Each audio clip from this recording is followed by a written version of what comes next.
All right, well, welcome back. If you're here, probably made it through the George Washington and John Adams video. Now we're looking at the next three presidents, which would be Thomas Jefferson, James Madison, and James Monroe. These here are listed are the years that these gentlemen were actually president. And what we're going to do is just take you through the major events that took place when these guys were president. So let's get it going. Jefferson, his first big issue as president happens in 1803. It's known as the Louisiana Purchase. I'm going to give you a map so you check it out, right? So in 1803, Jefferson has an opportunity simply to double the size of the country, which I don't know about you, but if the nations are getting bigger and getting larger and acquiring more land, that's usually pretty good. There's a sense of a nationalism there where people feel pretty good about that, right? The only problem for Jefferson was supporting this purchase meant he had to adopt what was known as a loose interpretation of the Constitution. All right, if you're trying to pass the United States History Regents test, this is kind of like a must. It'll definitely be on the exam. All right, what does that mean to be loose? Right, that means you're going to do things that the Constitution doesn't really say you can do, but you think you could do it because the country needs it. The problem for Jefferson is he claimed to be very strict. Now he's about to go loose, which he does. Jefferson switches his political philosophy to being loose. He makes the purchase. All right. There are some positives, and there could be some downfalls, some negatives. So as we go through, we'll see those. Well, I mean, what's a big positive? First of all, did he add new lands? He doubled the size of the nation, so that's a definite plus, right? We did gain control of the Mississippi River and the most important port of New Orleans. If you control the port of New Orleans, you control what comes into America and what comes out of America. And at this time, in 1803, we did not. The French had control of that. So that's what Jefferson really wants, right? The other thing is, it really opens up a water route for Ohio River Valley farmers. Say that 5 times fast, right? Ohio River Valley farmers. Now they can ship their products very easily down the Mississippi and get it out to the oceans and get their product to market. So it's going to be very good for them. If you need a once-over, if you need a map, it's here for you. Obviously, this is the Louisiana Purchase, 1803. We bought that from France for a bargain price of $15 million. All right. Jefferson's original intent was only to buy the city of New Orleans so we can control the mouth of the Mississippi River, which is right here. But, I mean, he does much more than that. Napoleon says for $15 million, you could have the whole shebang. So we bought it. And if you kind of looked at America here, if you were to cut this out, maybe draw a line right here, fold it in half, he doubles the size of the country. All right. Well, what's the next thing you do? After you bought the land, you got to go check it out. So he sends a series of explorers to check out the Louisiana Purchase. All right, Lewis and Clark is the kind of the major voyage that everybody remembers. Sacagawea was the Native American Indian interpreter that they used. But I mean, I'm a big fan of Zebulon Pike. We'll see where he goes in a minute. All right. So Jefferson bought the land. He's got to check it out. He sent many explorers to, see what was there, see the landscape, see the Native Americans, see if it's arable, see if it's good farmland, see what's going on. So here's Lewis and Clark. They depart St. Louis. They trek up the Missouri River. They make it all the way through the Oregon country to the Pacific Ocean. Then they turn around and then they come back. And they make it back and they bring back all that information. Zebulon Pike, I don't know what this guy was doing, but when you trace him, he left St. Louis as well. He's exploring the southern portions, and he ends up all the way down here in what was, by that then Spanish territory. It will soon become Mexico, and then he cruises back. So where Zebulon Pike was going, I have no idea. But you see where he explored, you see where Lewis and Clark explored. And the three things you want to know about this purchase is, number one, why did we buy it? To control the port of New Orleans. The second thing was, what was Jefferson's issue? Well, he was strict and he had to go loose. And then the third thing was, and this kind I didn't mention yet, but think about this. I mean, we don't own this land, this Oregon country. It's claimed by Great Britain. It's claimed by the Spanish. And we're going to say, hey, it's our land because we were what? We were there. We sent people there. We'll deal with that in 1848. A couple things to notice on this map if you want to know what's going on with America in 1803. This is not a state yet, Mississippi and Alabama. They're simply territories. We do not own Florida. We gained Florida in 1819 with the Adams-Onias Treaty. And the other thing is, this is kind of unorganized territory, and this is where the Indians were hanging out pretty much up until the War of 1812. We have our original 13 states, and notice Tennessee, Kentucky, and Ohio have been added. They were territories before, now they are states. So it's a nice map of exploration of the Louisiana Territory. Your assignment, like I gave you, was to get the vocab. You can pause that and get the vocab from that. Moving on with the judicial interpretation of the Constitution. The first Chief Justice was a guy by the name of John Jay. The second Chief Justice is a guy you want to know. His name is John Marshall. And the Marshall Court early on sets up America for having a stronger federal government. So if you remember anything about John Marshall, make sure you remember everything he decides is going to give the national government more and more power. He strengthened the power of the national government. I'll give you some case studies as well as we go through. All right. First of all, 1803, a marquee year for the Supreme Court. They were established by the Constitution, but really did not have a specific job. So in 1803, the Supreme Court is going to review parts of the Judiciary Act created by our Congress, and they declare parts of that act to be unconstitutional. And by doing that, they pretty much established, the key word there is, they figured out their job. They established that the court has this power or this right, and we're going to give it a name. What are we going to call it? Judicial review. Very easy. They are going to review a law that Congress makes and decide if that law is either constitutional or it is unconstitutional.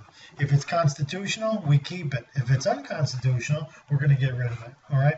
So what is judicial review? The power of the court to rule on the constitutionality of a law. And the two terms there is what? Either constitutional or unconstitutional. All right? Judicial review is one of those things that just kind of happen. What do we call those? That's part of our unwritten Constitution. It is not written down anywhere in the Constitution, but that's what we understand the Supreme Court's job is. It's also this court's power of checks and balances. The court can review a presidential action. The court can also review a law that Congress makes. So when you look at this decision, it strengthened the powers of the Supreme Court only in relation to the other two branches. It gave this court this specific check.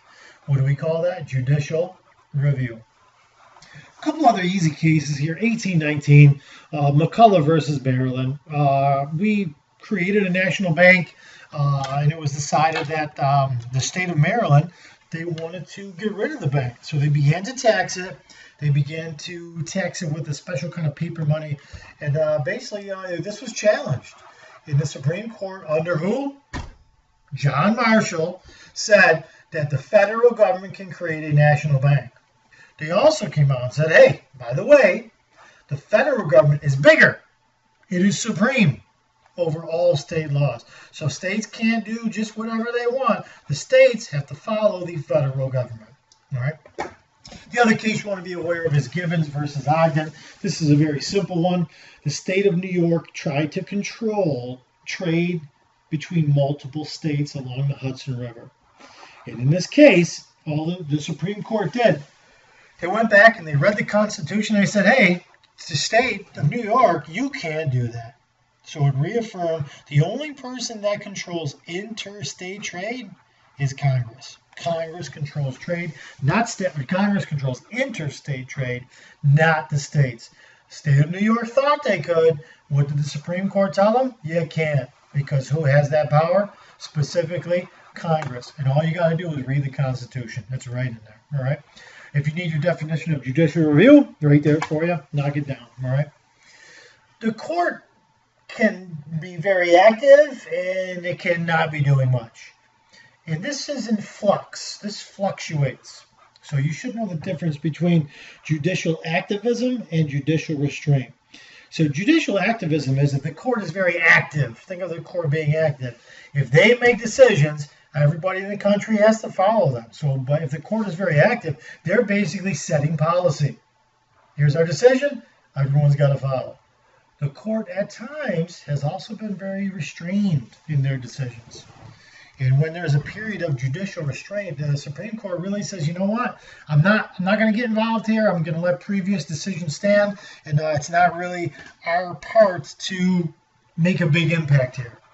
So when the Supreme Court is restrained, it is not acting, it is not making decisions, it's letting other policies flow.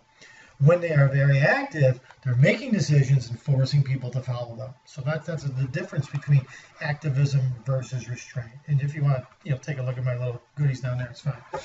If you need the vocabulary, once again, it's there for you. We do have these political parties. So let's deal with political parties, right? We know that they develop through custom and tradition. You will not find the words political party in our Constitution. So we call that part of the unwritten Constitution. How did they develop? Well, the debate between the Federalists, who wanted a big government, a big federal government, and the Anti-Federalists, who were worried that this new big federal government was going to take away their rights, led to the creation of two different political parties. We got Federalists, who want the federal government to be active and have power and to be doing things. And the Democratic Republicans feel the federal government shouldn't be doing a lot. They should allow the states to make laws and policies, and therefore there would be more power to the people. All right. If you need your two political parties, there's your definition, but this chart will sum it up for everyone. All right. I'll roll to the Federalists first, and then slide over to the Democratic Republicans. All right. Who are your big Federalists? Well, Hamilton, John Adams. Washington kind of acted like a Federalist, but he wasn't really tied to either party.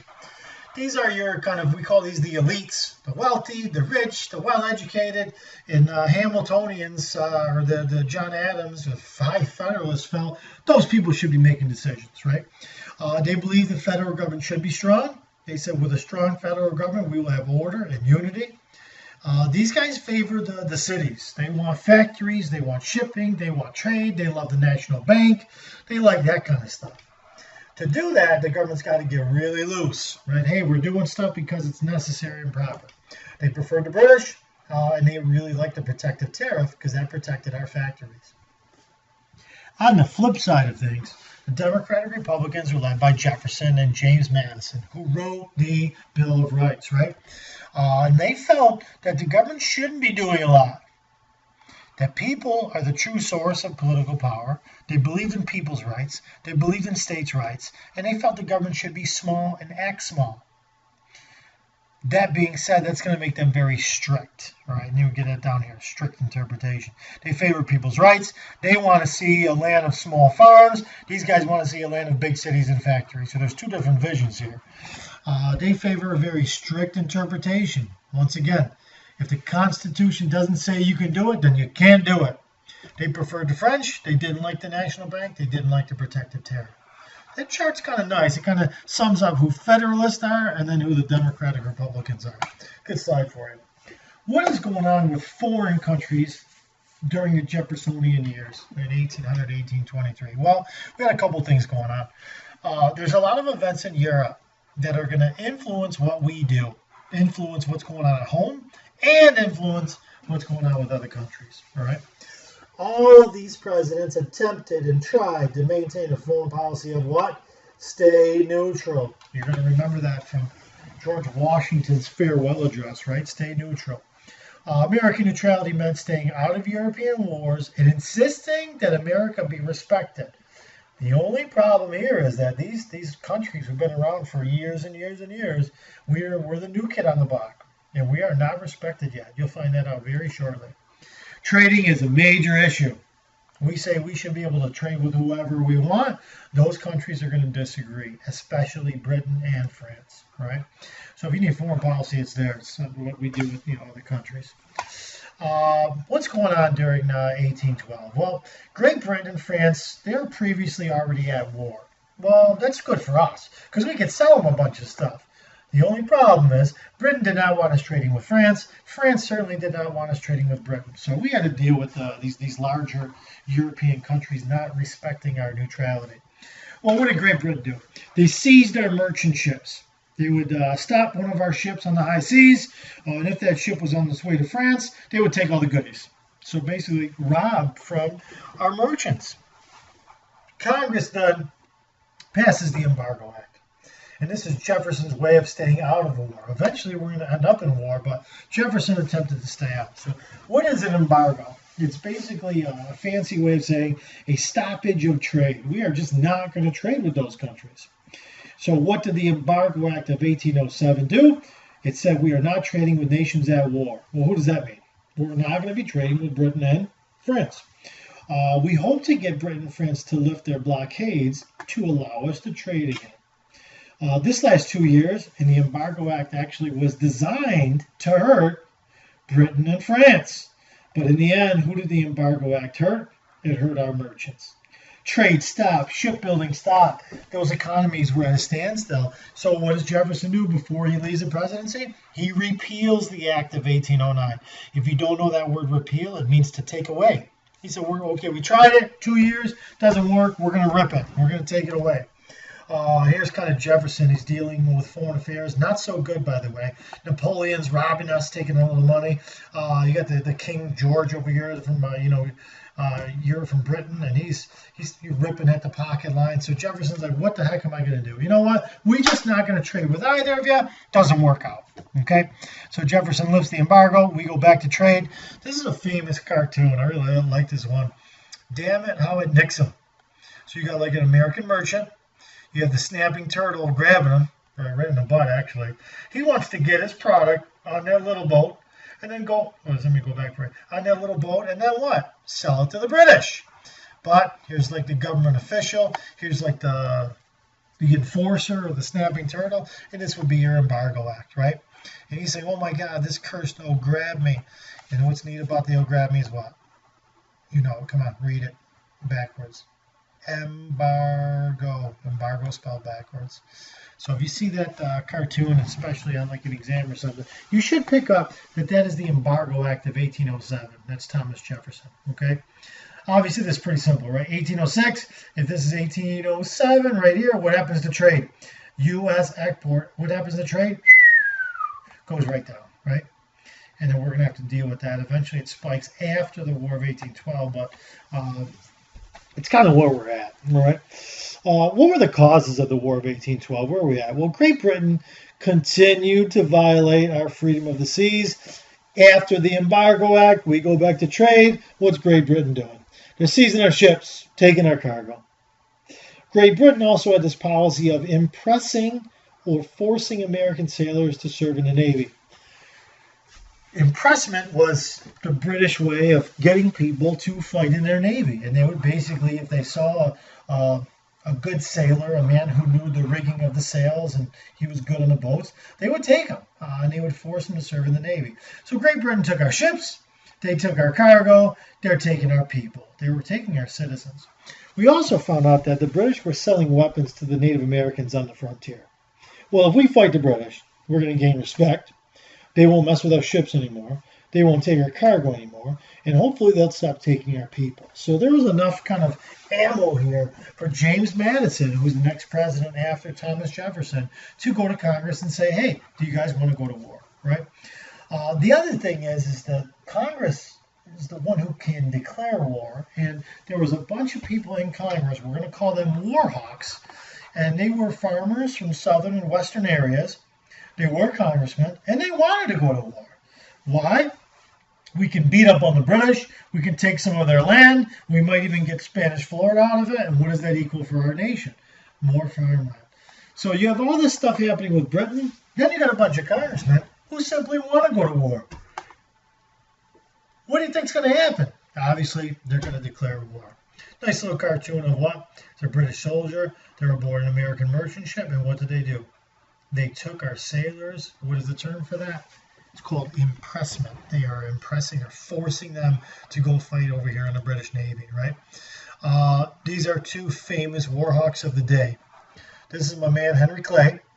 The joke on Henry Clay is he just will not go away. He'll be involved in every major political decision up until the 1850s. And then this god-awful man over here, this is John C. Calhoun. I don't know about you guys, but I usually smile when I take a picture. Not Calhoun. He's miserable.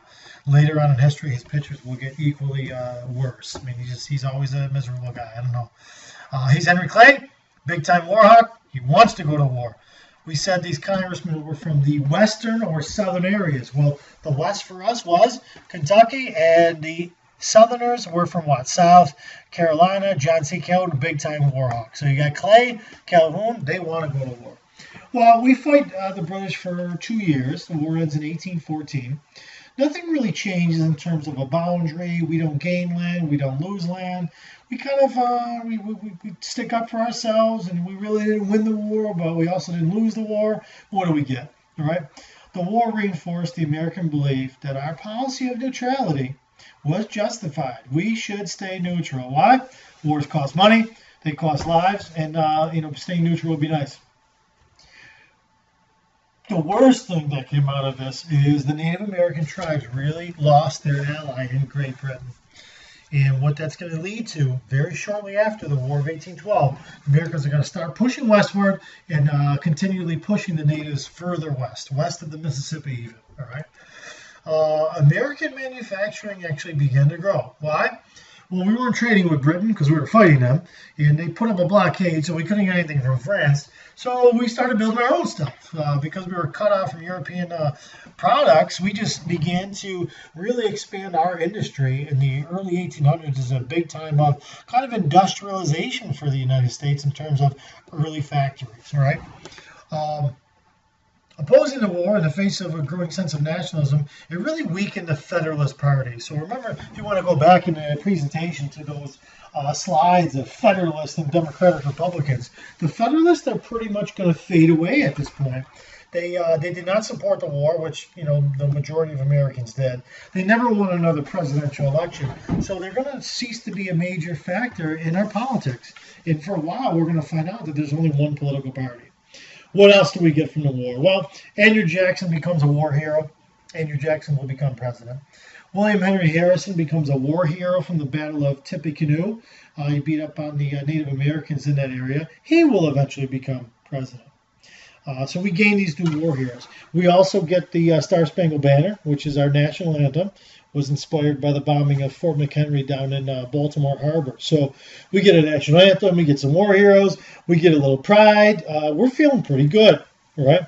What else do we get? Kind of the biggest one is we gain a little bit of respect from the British. But not only the British, we're going to gain that respect from the world community, all right? We don't have to prove ourselves to the Spanish anymore because we proved ourselves to the British. We don't have to prove ourselves to the French because we proved ourselves to the British. So we're feeling pretty good about that. There's a couple little issues that happened after the War of 1812 under the James Monroe era. So when we look at James Monroe, a couple cool things. Number one, we had a sense of self-confidence. You can call it nationalism. You can call it pride, patriotism. I don't care what you call it. We're feeling pretty good. Jefferson doubled the size of the country. We fought the British and at least hung with them. We didn't lose. We're feeling good. And the nation's getting bigger. So John Quincy Adams, who was the son of John Adams, at that point Secretary of State under James Monroe, he does a couple things. Signs the Treaty of 1818 with the British. It settled the border between the United States and Canada. I'll show you a map in a minute. The Adams-Onius Treaty, probably one of John Quincy Adams' biggest accomplishments. We got Florida from the Spanish. We paid them some cash. We got Florida. We also reached an agreement with Spain on the southern border of the Louisiana Purchase. So when we look at the map, we're looking pretty good, right? Here's that Treaty of 1818. So basically, we took this line and we just continued it. This was part of the Louisiana Purchase. We're like, listen, Britain, you take that. We'll take this. Keep the line straight. Nice and easy. They agreed. Easy peasy, right? Down here, 1819, we get Florida from the Spanish. But then there's these other little pieces we're not sure of. Then you got this, excuse me, go back. This little piece from, that was all taken care of with the Adams-Onius Treaty, 1819. Folks, how we looking? America getting bigger. We got that. Boom. We got that piece from Britain. Boom. We got that piece from the Spanish. Boom. We got all that from the Spanish. We got Florida from the Spanish. America is growing. So you might want to just keep track of those pieces that we've added throughout our time. We'll deal with this obviously in the 1840s. We'll deal with this in 1846, 1853, 1848. So we'll pick up those other pieces later on. And then, of course, Alaska and Hawaii come way later on. All right. James Monroe, as president, before he left, he said something that was pretty profound. All right. John Quincy Adams helped Monroe write this and basically say a bunch of things. So I'm going to go through them for you. All right. First thing he said was to all those European countries, don't come over here to the Western Hemisphere no more. If you already have a colony, that's cool, but you can't have another one. If you do, it's going to be a problem. Now, America's getting pretty big for our britches by saying stuff like that, all right? Second thing, we told Europe that they could not intervene with any of the nations in the Western Hemisphere. If there's a problem, we'll deal with it. You don't have to, right? A declaration that European interference was dangerous to us. So we're saying, hey, if you do come over here, we're going to have to deal with it, so do us a favor and don't come over here. If there is an issue, we will handle it. So we also said, we promised to those European countries, so listen, we are not going to mess with European affairs. The United States will not get involved with European affairs. We won't get involved in European countries. Pretty simple, we're going to stay neutral. In 1823, we had no way of backing that up. We didn't have the military, we didn't have a navy, but Great Britain said they'd help us out because they thought that was good for the world at that time. By the end of the 1800s, we are going to be able to back that up. So over time, the next 70, 80 years from when Monroe said this, we are actually going to be powerful enough to back that statement up. All right. So if you don't know the Western Hemisphere, I showed a little cartoon so you got it. The Western Hemisphere is North America, Central America, South America, and what are we telling them? Don't come over here. Keep all your stuff over there. Keep all your problems over there. I like this one. Here's Uncle Sam representing America, obviously, throwing his hat, not on America, and the entire Western Hemisphere. Right? You got that. If you need a more Monroe Doctrine, there it is. Tying the presentation together, I'm going to ask you to copy that down, answer those questions in terms of how the presentation helped you. All right? And I'll collect that from you guys when we get to it. So have a good one. If you need this, watch it again. Whatever you need. Thanks.